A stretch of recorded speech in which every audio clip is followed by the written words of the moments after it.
think it's just wonderful to have Meisner as a foundation. With Meisner, it was all imaginary. Have any of you guys had any Meisner training before?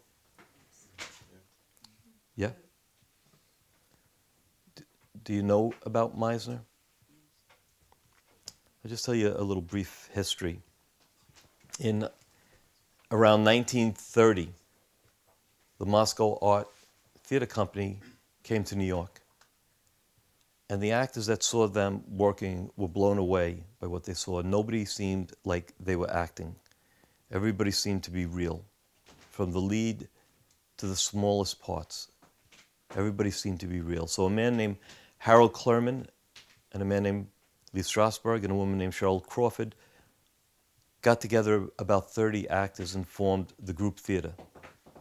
The group theater went on to change the face of American acting forever and acting around the world. From that, these great teachers emerged, taking what Stanislavski was doing. He was doing something different.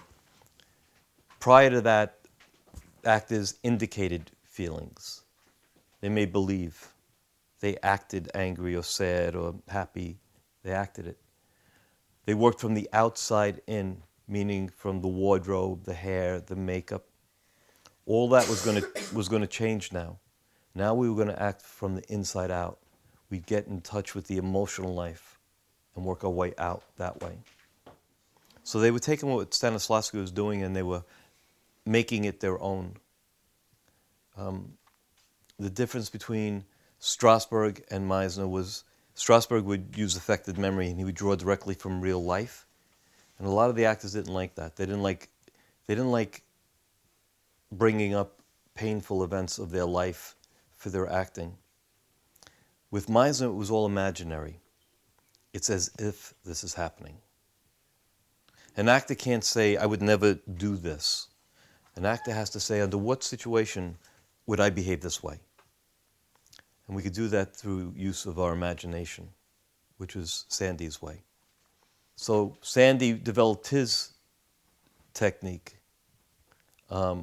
People who had studied with Sandy Meisner were people like Gregory Peck, Diane Keaton, Sidney Pollack, Steve McQueen, and many, many others. People who studied with Strasberg who came out of there, people like Harvey Keitel, Al Pacino, Ellen Bernstein, and many, many others. People who studied with Stella Adler who came out of there, people like Marlon Brando, Warren Beatty, Robert De Niro, and many others. Bobby Lewis came from there. Meryl Streep studied with Bobby. So there must have been something to this. Meisner is a 2-year program. He felt that the actors' big problem was they didn't listen and they were self-conscious, that they were aware of themselves. Okay? But through these exercises, you end up taking the attention off of yourself and put it on the other person or what you're doing in the scene, and you're not nervous. You are not acting, you're living, you're truthful. Okay? So the first exercise that we do is called the repetition exercise. And it's designed to take the attention off of me, put it on my partner. It's a listening exercise. Can I be affected by my partner? It takes anticipation out of our acting. I can't anticipate you're going to say black shirt because that's what you're supposed to say, any more than I can anticipate you're going to say the line you're supposed to say if we're doing a play or a scene. Okay? So what I'm going to do is I'm going to bring you guys up here 2 at a time and introduce you to this very first exercise. Okay? Anybody have any questions before we begin? You say you don't have to anticipate, or we have You to don't anticipate. No, we don't anticipate.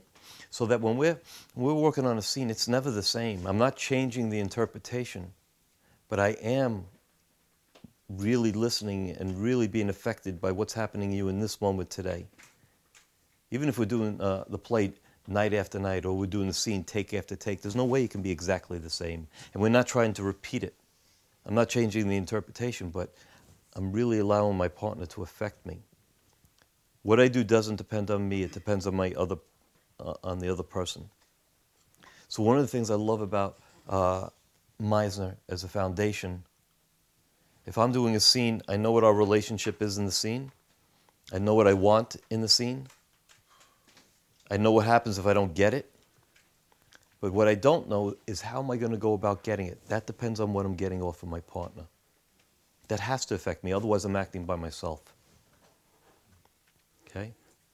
And I haven't studied Meisner and Strasberg. I studied Strasberg even longer. I think it's just wonderful to have Meisner as a foundation. And you can work with anybody. Anything can happen. You're not going to be one of those actors that if you're doing a play and something falls down and it wasn't supposed to, it's going to throw you in your head. You're not going to know what to do. You just incorporate it. It's just part of the life on stage. Some of the principles of Meisner that I think are not just great acting principles, but they're great for life, is to live moment to moment, to not live in the past, to live truthfully, to not attach yourself to the result, and to enjoy the journey. And the listening, because prior to that, a lot of actors were just acting off cues. They were just waiting for that cue, and then they would come alive. And you'll see actors like that.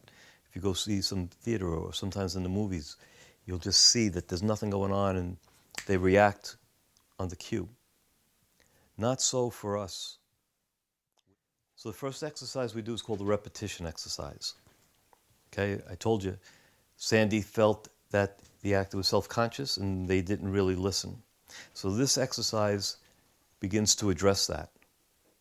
Once we take the attention off ourselves and put it on the other person, I can't get nervous because I'm not watching myself, I'm not judging myself. And you're allowing the other person to affect you. So I'm going to bring you guys up, bring up two at a time. You're going to just focus on the other person. And you're going to start very simply by identifying an article of clothing on them. So if I said to you, black jacket, then you would repeat black jacket. And we'd keep repeating that until I say stop.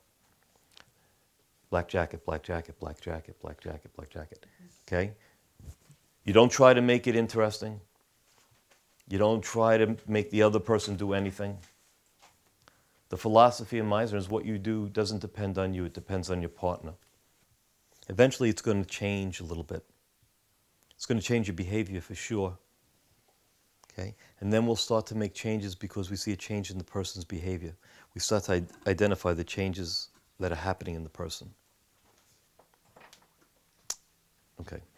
Why don't you two come on up?